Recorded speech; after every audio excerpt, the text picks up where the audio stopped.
M46 Patton, the Tier 9 medium American tank, which I think is one of the most underrated mediums in the game. I personally think this is probably the best Tier 9 medium that you can get, but that's just my opinion. Many people prefer the Leopard PTA, but I love this little American tank. So let's have a closer look at it.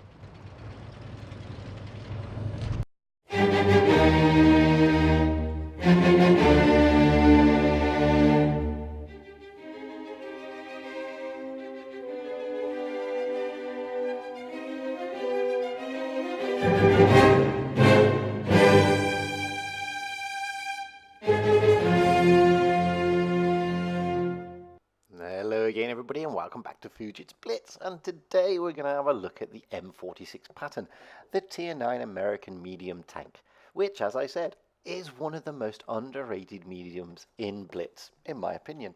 Most people prefer the other mediums like the Leo PTA or the T54.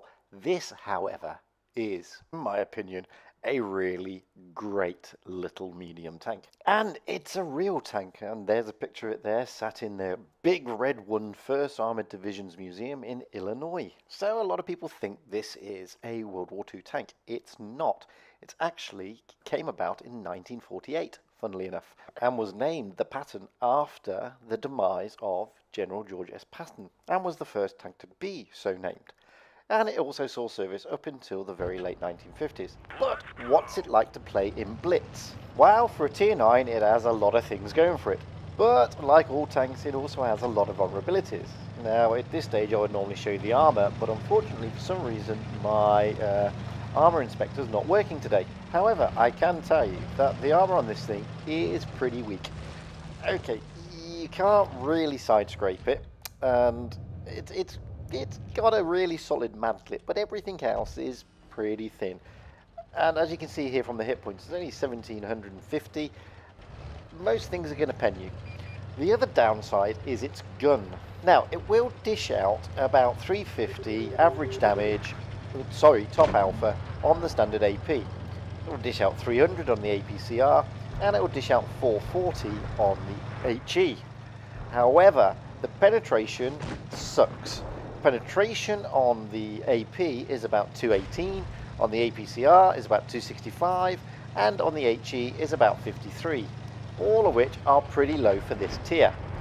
But don't forget, this is a medium, and it's not all about penetration and damage in a medium tank. It's about running around the battlefield and getting into decent positions. So this is what I'm doing at the moment with this M46. There we go, we've got an object, we can put one into his side quite easily. We can pen the sides of the object, no problem at all, and we get quite a good roll, 350, and we take him out.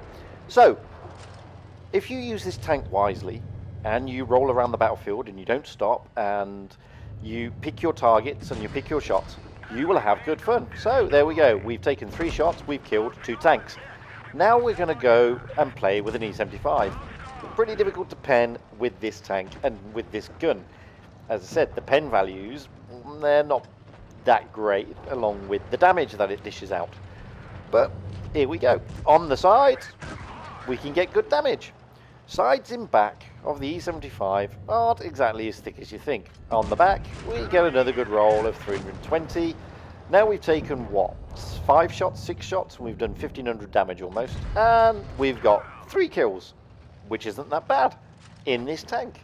But the thing is, you've got to keep moving, and I can't emphasize this enough. The M46 is a proper medium, just like all the other mediums. You stay still, you become a big, very easy penetration target. There's no ifs or buts about it. You keep moving it around and you will have fun. You will be able to penetrate most things in the right position. And there we go. We get 4 kills, 2,300 damage, near as damn it. Not a bad rollout. Okay, we get a 3rd class. It's only 2,264 damage. But we got 4 kills. Yeah, I mean, the Tortoise really carried the team there with the 4,000 damage. Where's the Tortoise? This is the thing about the M46, and this is why I love it. Okay, you're not going to get the big damage machines that you should be getting at Tier 9. This tank's not designed for that. This tank is designed for mobility and to be a general annoyance. And it becomes a general annoyance because it has a less than 8-second reload and a super accurate gun. And this is the thing about this tank. You can put it in positions whereby you can really hurt the enemy. You're not going to be knocking out 500 damage. Of course you're not. And 9 times out of 10, like I am here, you're going to be in a tier 9 to 10 game where the other tanks are going to be dishing out a lot more alpha than you. But the speed is really your ally in this tank. And as you will see in this game, if you use the speed to its maximum effect, boy, is this tank effective. It's like people say the SR-71 Blackbird is totally unhappy on the ground. It needs to be up in the air, flying at Mach 2 to be happy. That's the same with the M46 Patton. This tank is not happy stood still.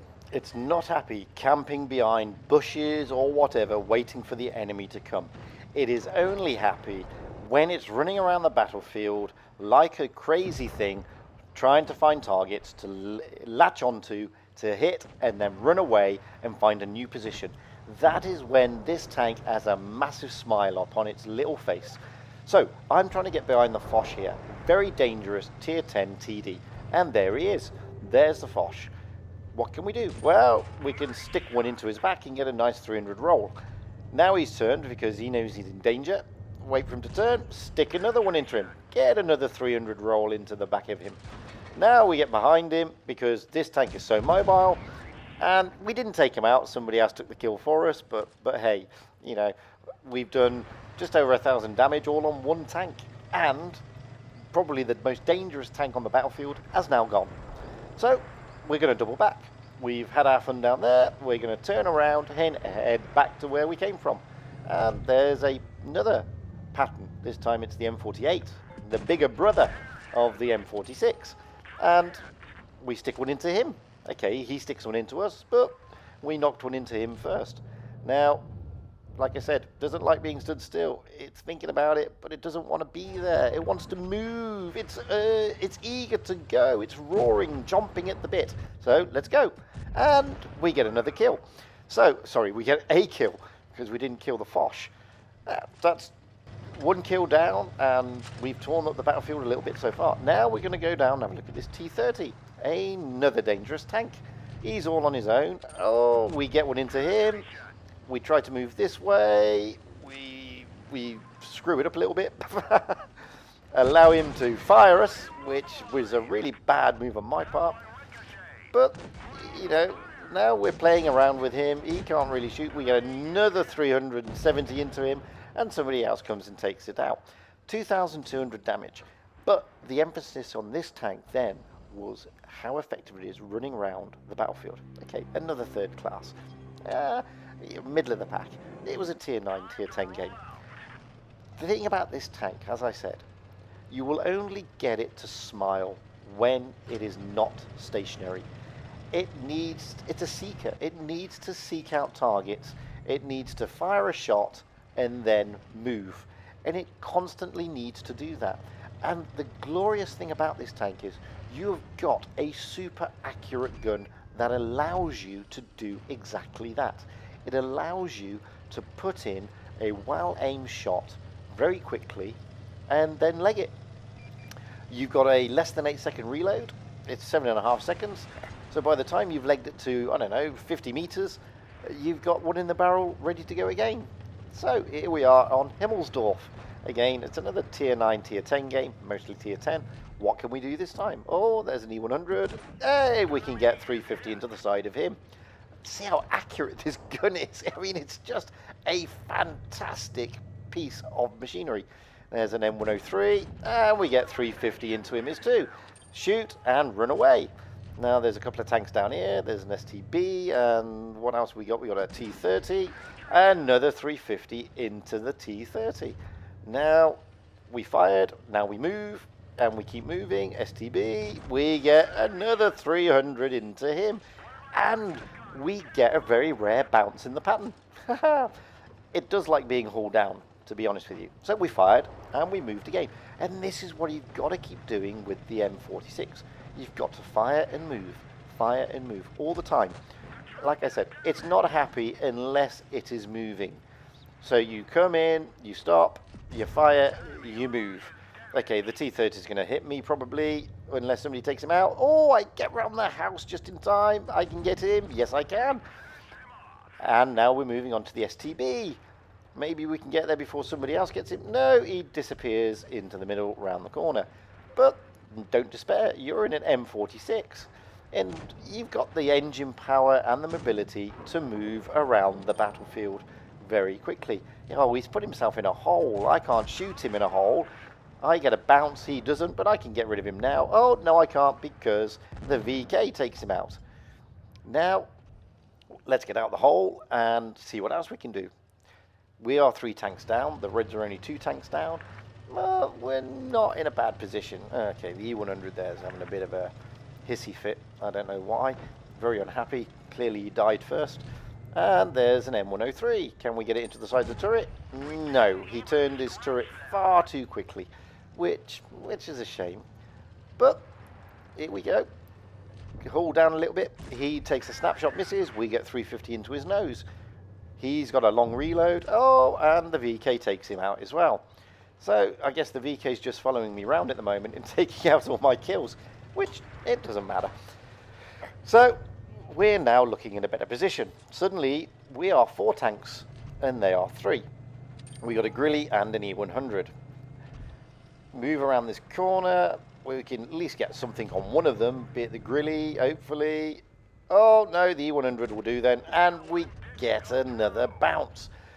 Just unfortunate. He just turned right at the wrong moment, and the Grilly's gone. So I can see the E100 is no longer looking at me. He's looking at somebody else. Maybe we can get a shot into him now, get round his back.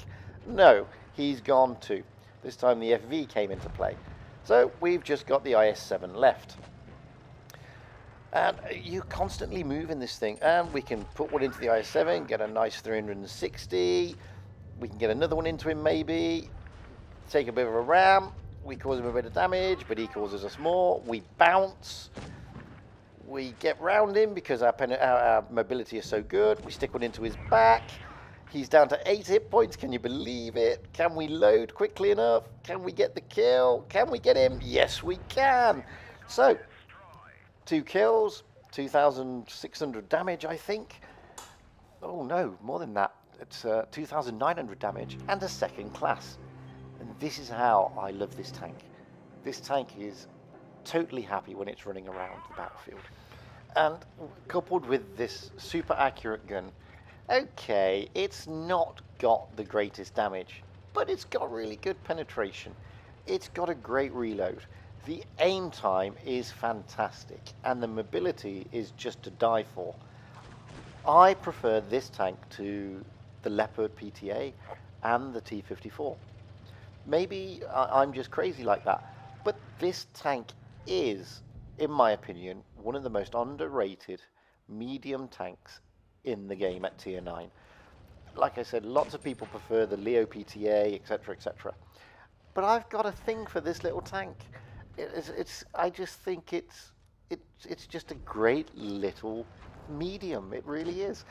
And to be able to run around and to keep it happy and to keep finding those targets and to keep picking them off makes me happy too. I mean, because that's what I like. I absolutely hate camping, to be honest with you. I'm not the best TD player because I don't like sitting and waiting. Okay, I can do it, but it's not anything that I find really spectacular. I don't find it pleasing, so to speak. This is why I probably don't like the Death Star, because it's one of those tanks where you can't really do much but sit at the back. Whereas this thing, this little tank, this little tier 9 medium tank just loves to be moving all the time. It absolutely detests sitting still. It really does. And this is why I love it. I mean, look at this gun. Look at this. Boom!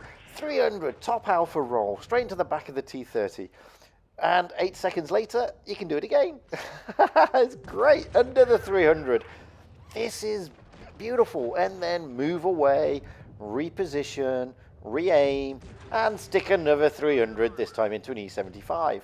And maybe you can do it. Oh, we get another bounce. Maybe we can get the Lover. Yes, we can get the Lover too. Oh, this is why I love this tank. You can just have so much fun in it. I think you can have more fun in this than you can the Leo PTA. I really do. I mean, the Leo PTA's armor is so thin. I mean, this thing hasn't got the best armor in the world, but boy, it's a little bit stronger than the PTA in my opinion. And it's got a better turn of speed. I mean, I love this tank. Maybe it's just me. Maybe I've just got a thing for it. I mean, look, we've done 2,300 damage in this game. Can we get the Centurion? No, somebody gets there before us, but hey, we don't mind. So let's reposition. And this is what this tank loves. It loves to move. Oh, I do think it's underrated. I really do. And guys, I mean, maybe I'm not playing the tank as well as I should. I'm not the best player, as you know. But what if you've gone out in the M46 recently, I'd love to see your replays. I'd love to see how you play it. I'd love to see what you think makes this tank happy and what makes it purr. Because I think what I'm doing in it makes it purr. And this is why I love this tank. So guys, if you've got any replays, please, by all means, send them to the usual email address, fujitsblitz@gmail.com. By all means, comment below. And, you know, let's crack this tank together, because I think it's really great. Anyway, guys, I hope you've enjoyed this video. And like I say always, until the next time, stay safe, have fun out there, and happy tanking. Hey, I've been Fujit and you've been great. I really hope you enjoyed watching this video as much as I enjoyed making it. And I'd love if you would press subscribe. Who knows, we can do some more. By all means, drop me comments, tell me what can be improved, and tell me what you'd like to see. I really love to know. Anyway, until the next time, guys, happy tanking.